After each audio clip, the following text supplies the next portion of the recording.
the generation that raised your grandparents. Your great-grandparents were born under colonial rule. They never knew Africa before white people controlled it. They were taught that everything African was backwards and everything European was progress. They learned to speak English or French before they could read their own language. They were beaten in school for speaking their mother tongue. They watched their parents bow to white colonial officers. They needed passes to walk in their own cities. They paid taxes to governments that gave them nothing back. This generation learned survival through silence and obedience. They learned that questioning authority gets you hurt. They learned that the system will crush you if you stand out. They passed these lessons to their children without explaining why.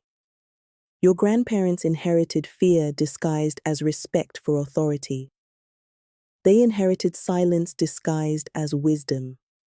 When your grandmother tells you not to talk back, she is passing down a colonial survival strategy. When your grandfather says, just keep your head down and work hard, he is repeating what kept him alive. The independence generation. These are your grandparents or great-grandparents now in their 70s and 80s. They believed freedom would fix everything. They watched their countries gain independence and thought all problems would disappear. They trusted their new African leaders completely. They named their children freedom, independence, and liberty. They believed education was magic that would transform everything. They thought if you just got a degree, success was guaranteed. They saw the first Black presidents, the first African doctors and lawyers, and believed anything was possible. This is why your grandmother still thinks a university degree solves everything. This is why she does not understand why you have a master's degree but no job.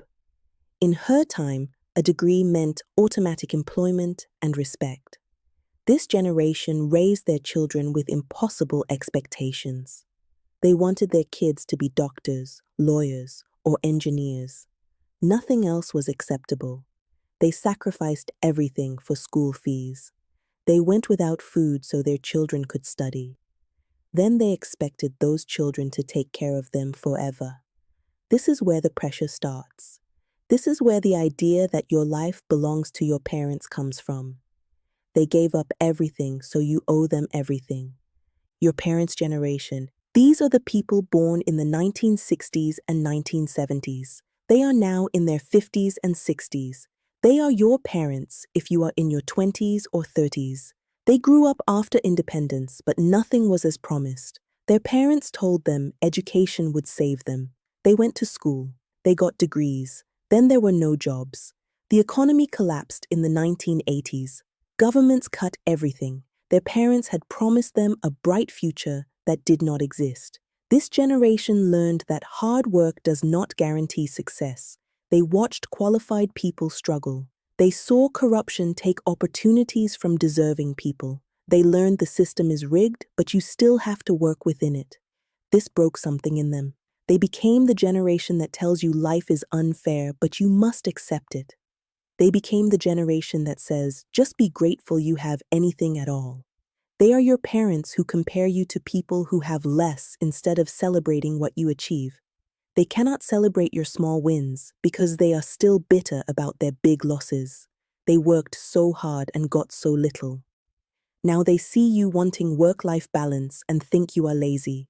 They see you quitting jobs that make you miserable and think you are ungrateful.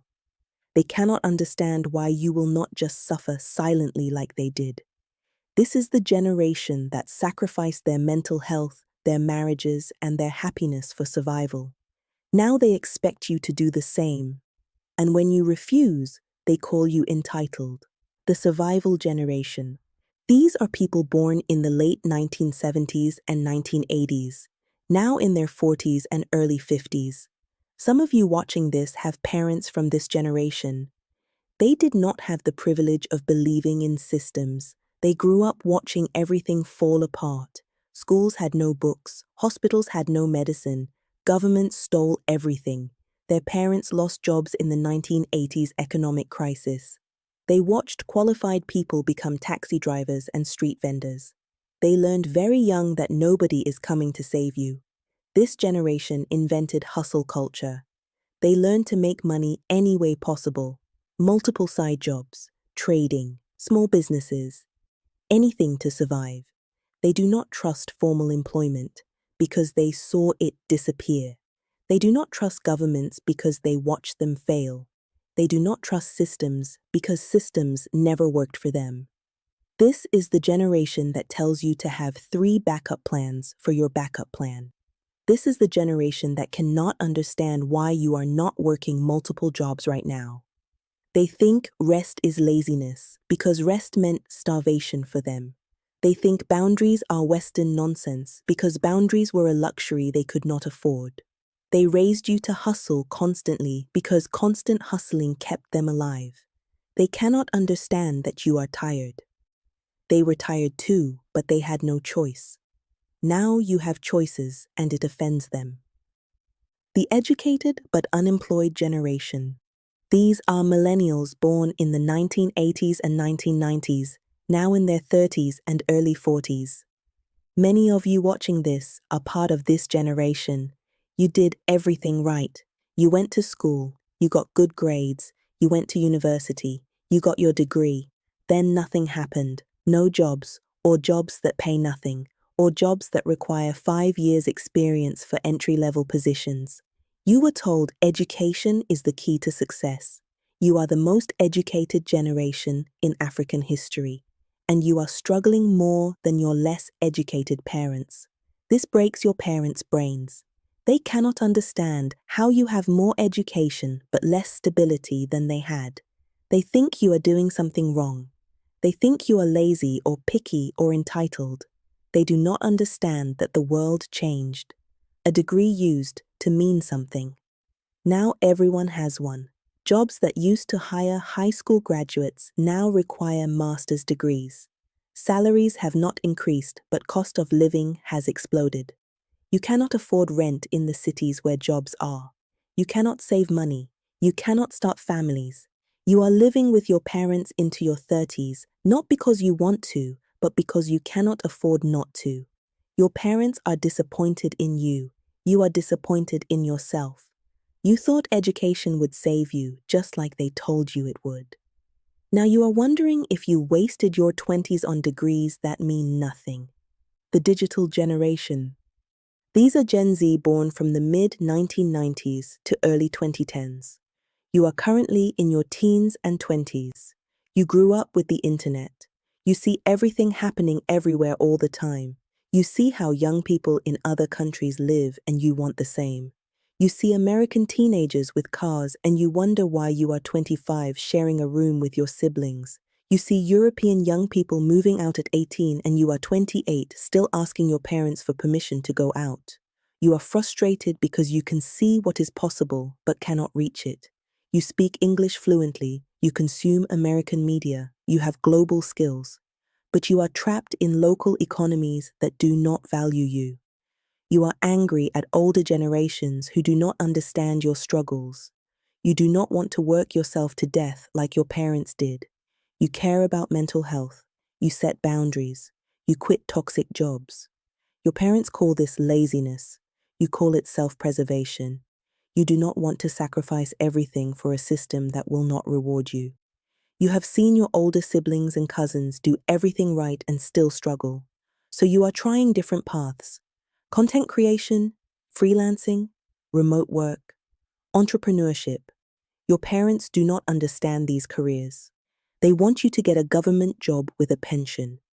You are trying to explain that government jobs do not exist anymore, or they pay so little you would starve. You are fighting with your parents constantly because they think you are wasting your life. You think they are stuck in the past. Neither of you can understand the other's world, the parents who migrate. These are the Africans who left the continent to raise their children in Europe, America, or elsewhere. They made what they thought was the ultimate sacrifice. They left home so their children could have better opportunities. They work jobs below their qualifications. They clean toilets even though they have degrees. They drive taxis even though they were teachers or nurses or engineers back home. They do this so their children can go to good schools and have chances they never had. But their children are not grateful in the way they expected. Their children grow up Western. They talk back. They question everything. They date people from different cultures. They do not speak the language fluently. They do not want to visit Africa every year. They complain about things that seem like luxuries to their parents. These parents feel like they sacrificed everything and got disrespected in return. They feel like they gave up their culture, their careers, and their dignity so their children could have better lives. Now their children are embarrassed by their accents. Their children do not want to eat African food in public.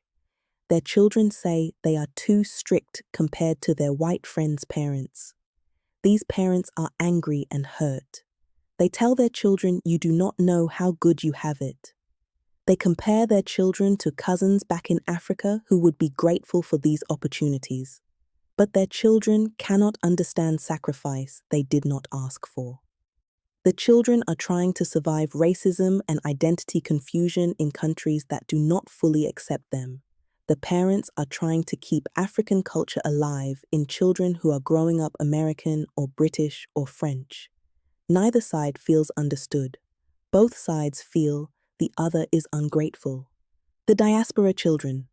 These are young people born or raised in the West by African immigrant parents. You are in your teens, 20s, or 30s. You have an identity crisis your parents cannot understand. You are too African for your white friends, too Western for your African relatives. You do not fit anywhere completely. Your parents raised you with African values, but you live in Western society. You are told to respect elders without question. But your teachers encourage you to speak up and think critically. You are told education is everything. But you see your white classmates with average grades getting opportunities through family connections. You are told to work twice as hard because you are black. You are exhausted before you even start. Your parents expect you to be successful and also send money home and also marry someone from your specific ethnic group and also visit Africa regularly and also maintain the culture.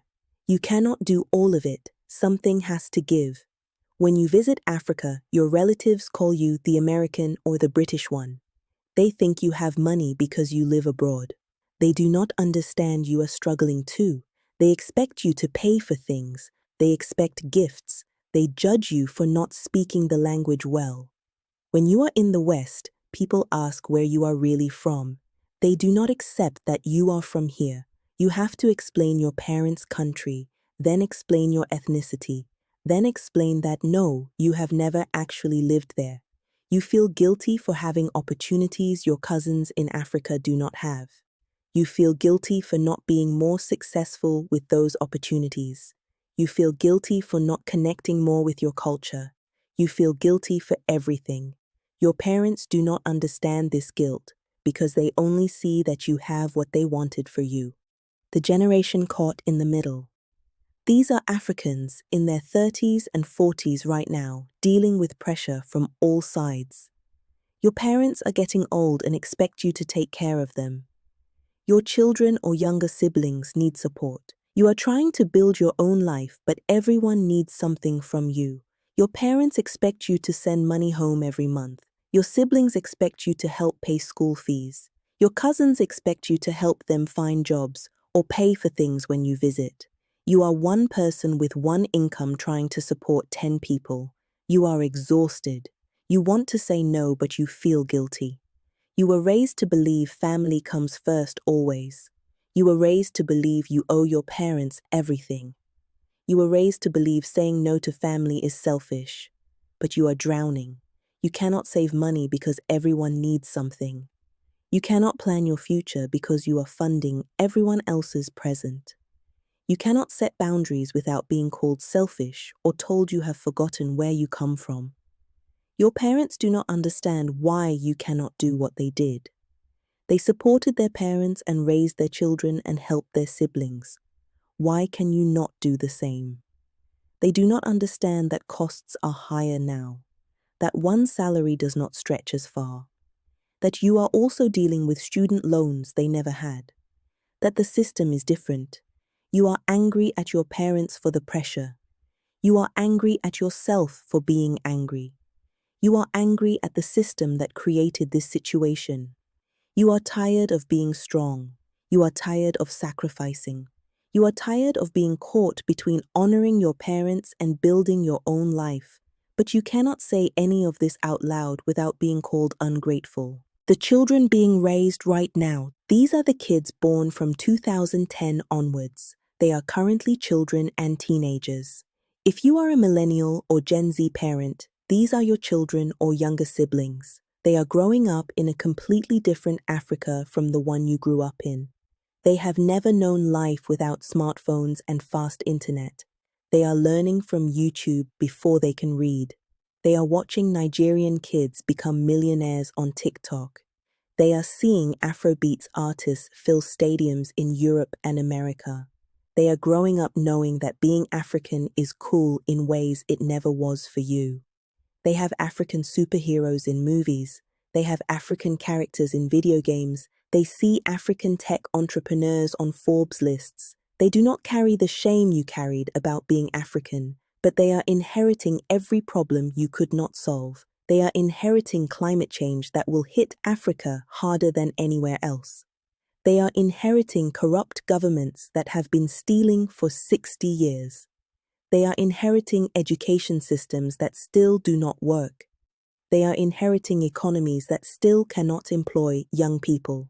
They are inheriting the debt their grandparents' governments took and never paid back. These children are being raised by millennial and Gen Z parents who are parenting completely differently. You talk to them instead of just commanding them. You explain why instead of just saying, "because I said so." You apologize when you are wrong. You let them express emotions. Your parents think you are spoiling them. They say these children are too bold, too disrespectful, too soft. They say you are raising children who cannot survive the real world. But you are trying to raise children who do not have to just survive. You want them to actually live. You are trying to break cycles your parents could not break. You let them say no. You let them have boundaries. You let them quit things that make them miserable. You are raising them to value their mental health. You are teaching them that their worth is not tied to their productivity. Your parents do not understand this at all. They think you are setting these children up for failure. They think the world will crush them. Maybe they are right. Maybe the world will crush children who were taught they matter. Or maybe these children will be the generation that finally changes the world instead of just surviving it. These children are watching everything on social media. They see police brutality. They see protests. They see young people demanding change. They see corruption exposed. They see their older siblings struggling despite degrees. They are learning very young that the system is broken. They are not going to accept it the way previous generations did. They are going to demand better. They are already organizing online. They are already calling out injustice. They are teenagers leading climate protests. They are young people creating content that goes viral and forces governments to respond. They have tools previous generations did not have. They have global platforms. They have ways to organize and mobilize that their parents never had. But they also have shorter attention spans. They are growing up in a world of constant distraction. They are dealing with social media pressure that did not exist before. They are comparing themselves to everyone on the internet. They are dealing with cyberbullying. They are forming their identities online where everything is performative. They are growing up faster in some ways and slower in others. They know about sex and drugs earlier because of the internet. But they are also more anxious and depressed than any generation before them. They are the loneliest generation despite being the most connected.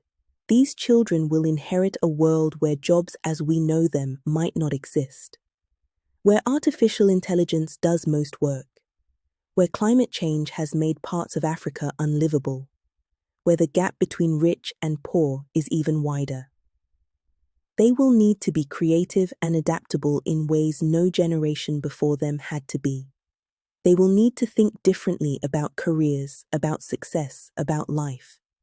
The question is whether African countries will create systems that allow them to thrive, whether governments will finally invest in education and infrastructure, whether corruption will finally be addressed, whether the older generations will get out of the way and let young people lead, or whether this generation will also have to leave Africa to find opportunities elsewhere, whether they will also spend their lives hustling to survive instead of building the future. The next 20 years will determine what kind of Africa this generation inherits, and what kind of Africa they build for their own children.